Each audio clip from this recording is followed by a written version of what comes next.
Subscribe करें श्री विकास गौतम जी महाराज के YouTube channel को और हमारे वीडियोज सबसे पहले देखने के लिए बेल आइकन को दबाना ना भूलें। जय श्री राधे।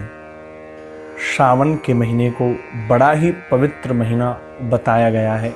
हमारे सभी धर्म पुराण ग्रंथों में श्रावण की बड़ी ही महिमा गाई गई है और उसी श्रावण के महीने में जो श्रावण की पहली एकादशी आती है, उस एकादशी का नाम है कामिका एकादशी। श्रावण के महीने की कृष्ण पक्ष की एकादशी को हम कामिका एकादशी कहते हैं। इस एकादशी का व्रत करने वाले व्यक्ति के सभी पाप दूर हो जाते हैं और उसे स्वर्ग की प्राप्ति होती है। एकादशी का व्रत भगवान का सबसे प्रिय व्रत कहा जाता है, इसीलिए तो हमारे पुराणों में भी एकादशी की महिमा कही गई है। जिस प्रकार तीर्थों में गंगा सर्वश्रेष्ठ है, उसी प्रकार समस्त व्रतों में एकादशी का व्रत सर्वश्रेष्ठ कहा जाता है। हमारे पुराणों में यहाँ तक लिखा हुआ है कि उपौष्य एकादशीम विधवत करोति जागरणम ऋषि नित्यम संकीर्तनम भक्त्या हरिः तस्य वशम भवेत। जो व्यक्ति एकादशी का व्रत करता है और विधि पूर्वक एकादशी व्रत करके रात्रि हरि कीर्तन करते हुए जो जागरण करता है, जो नृत्य संकीर्तन भगवान का रात्रि में करता है, उस व्यक्ति के वश में साक्षात भगवान आ जाते हैं। इतनी बड़ी महिमा एकादशी के व्रत की बताई जाती है। इसलिए एकादशी का व्रत समस्त वैष्णवों के लिए परम आवश्यक है। सभी को यह व्रत जरूर करना चाहिए और उसमें भी सावन का महीना, जो कि बड़ा ही पवित्र महीना है, श्रावण मास के कृष्ण पक्ष के इस श्रावण मास की एकादशी अत्यंत फलदायिनी है। इसलिए श्रावण मास की पहली एकादशी, उसे हम कामिका एकादशी कहते हैं। तो इस एकादशी का व्रत भी हम समस्त वैष्णव जनों को जरूर करना चाहिए। इस दिन प्रातःकाल उठ करके अपने मन में व्रत का संकल्प लें और इस प्रकार विधियों से अपने व्रत को पूरा करें। एकादशी के व्रत में फलाहार हम कर सकते हैं और एकादशी के दिन घर में चावल नहीं बनाने चाहिए, क्योंकि एकादशी को चावल बनाना निषेध कहा गया है। तो कामिका एकादशी के दिन हमें भगवान का पंचामृत से उनको स्नान कराना चाहिए। दूध, दही, घी, शहद, शक्कर आदि से भगवान को स्नान कराएं। शुद्ध जल से फिर उनको स्नान कराएं। जो व्यक्ति भगवान का चरणामृत पान करता है, उसकी कभी भी अकाल मृत्यु नहीं होती है। इसलिए भगवान का चरणामृत तुलसी दल डाल करके उस दिन अवश्य पीना चाहिए। एकादशी के दिन भगवान का श्रृंगार करके उन्हें विराजमान करें। भगवान का फलों का जो फलहार आप अपने घर में बना रहे हैं, उसका पहले भगवान को भोग लगाएं और उसके बाद ही आप उसे स्वयं भी खाएं। बिना भोग लगाए हमें किसी भी वस्तु का सेवन नहीं करना चाहिए। हमारे पुराणों में लिखा हुआ है कि अगर आप बिना भगवान को अर्पण करे भोजन करते हो तो वह अशुद्ध होता है। कामिका एकादशी का व्रत का इतना फल मिलता है जो अश्वमेध यज्ञ करने के बराबर होता है। इसलिए कामिका एकादशी का व्रत निष्ठापूर्वक, विधि पूर्वक हमें करना चाहिए। इस दिन हमें अत्यधिक भाषण नहीं करना, अधिक ना बोल करके सबसे कम बोलते हुए दिन में भगवान नाम जाप मन मन में करते रहना है। दिन में ओम नमो भगवते वासुदेवाय का आप जाप करते रहें। इस मंत्र को जपने से हमारे समस्त पाप कट जाते हैं, इसलिए इस मंत्र का जाप निरंतर करते रहें। और इस दिन हमें भगवान पर तुलसी दल अर्पण करना चाहिए, क्योंकि तुलसी भगवान की बड़ी ही प्रिय है। तुलसी भगवान को अर्पण करने से कामिका एकादशी के दिन हजारों गुना फल हमें प्राप्त होता है। यहाँ तक लिखा हुआ है कि कामिका एकादशी के दिन अगर आप भगवान पर तुलसी अर्पित करते हो तो हमें एक बार सोना दान करने का फल मिल जाता है केवल तुलसी दल अर्पण करने पर, क्योंकि भगवान को अन्य किसी भी वस्तु से सर्वाधिक प्रिय अगर कुछ है तो वो तुलसी है।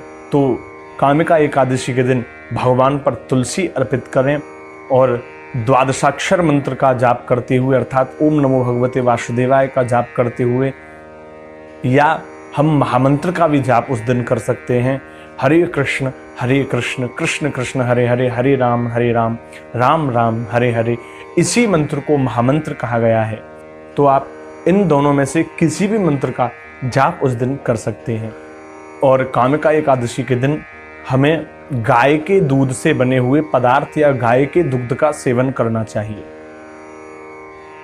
जैसे दूध, दही, खोआ इत्यादि गाय के दूध से बने हुए पदार्थ या गाय के दूध का सागार इस दिन बताया जाता है। एकादशी के व्रत के महात्म की कथा जो व्यक्ति सुनता है, केवल व्रत महात्म की कथा सुनने वाले व्यक्ति के ही पाप दूर हो जाते हैं। इसलिए एकादशी के दिन हमें इस व्रत के महात्म की कथा को भी जरूर सुनना चाहिए। तो आइए हम सुनते हैं एकादशी के व्रत के महात्म की कथा। तो उससे पूर्व आप सभी हमारे कमेंट बॉक्स में जाकर के अपनी उपस्थिति श्री ठाकुर जी के चरणों में देने के लिए जय श्री कृष्ण लिखना ना भूलें। एकादशी के व्रत के महात्म को भगवान श्री कृष्ण युधिष्ठिर को सुना रहे हैं और परम पिता ब्रह्मा देवर्षि नारद को सुना रहे हैं। तो युधिष्ठिर ने कामिका एकादशी के व्रत के महात्म के बारे में भगवान से पूछा। तो भगवान ने कहा, हे युधिष्ठिर, सावन के महीने की जो कृष्ण पक्ष की जो पहली एकादशी होती है, जो सावन की पहली एकादशी है, उसे हम कामिका एकादशी कहते हैं। इसलिए जो प्रश्न तुमने मुझसे किया है, यही प्रश्न नारद ने ब्रह्मा जी से भी किया था कि कामिका एकादशी व्रत के महात्म को आप मुझे सुनाएं।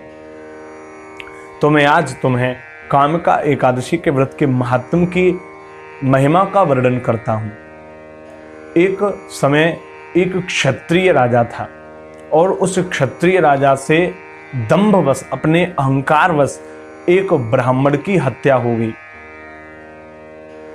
ब्राह्मण की हत्या होने के बाद उस क्षत्रिय राजा पर ब्रह्म हत्या लग गई और उसके द्वारा किया जाने वाला कोई भी अनुष्ठान या कोई भी यज्ञ इत्यादि भगवान स्वीकार नहीं करते थे।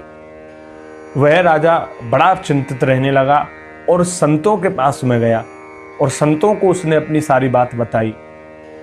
तो संतों ने कहा कि हे राजन, आपके द्वारा किया हुआ कोई भी सत्कर्म लग नहीं रहा है, आपके द्वारा किया जाने वाला कोई भी यज्ञ इत्यादि फलीभूत नहीं हो रहा है, क्योंकि आपके ऊपर ब्रह्म हत्या का पाप लगा हुआ है। हे राजन, जब तक ये ब्रह्म हत्या का पाप तुम पर है, तब तक तुम्हें तुम्हारे पापों से मुक्ति नहीं मिल सकती है और इसीलिए तुमसे देवता संतुष्ट नहीं है। तो राजा ने पूछा कि हे मुनिवर, मुझे किस प्रकार इस ब्रह्म हत्या के पाप से मुक्ति मिल सकती है, किस प्रकार मैं इस ब्रह्म हत्या से मुक्त हो सकता हूँ। तो संतों ने उस राजा को बताया कि तुम कामिका एकादशी का व्रत करो, जिसके प्रभाव से तुम ब्रह्म हत्या के पाप से भी मुक्त हो जाओगे।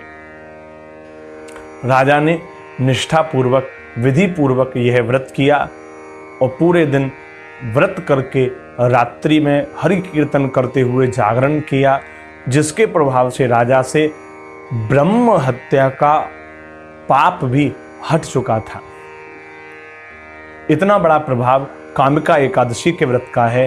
ब्रह्म हत्या जैसा जघन्य पाप कामिका एकादशी के व्रत के प्रभाव से कट जाता है, तो अन्य किसी पाप की तो कहना ही क्या।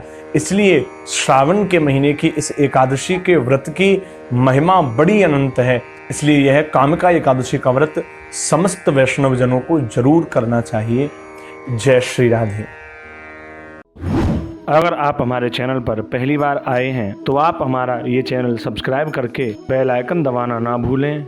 और अगर आपके भी मन में कोई शंका या आध्यात्मिक प्रश्न है तो अपने उस प्रश्न को आप हमारे कमेंट बॉक्स में जाकर के लिखें, ताकि हम आपके उस प्रश्न का निवारण अपनी आगामी वीडियो में आपको दे सकें। जय श्री राधे।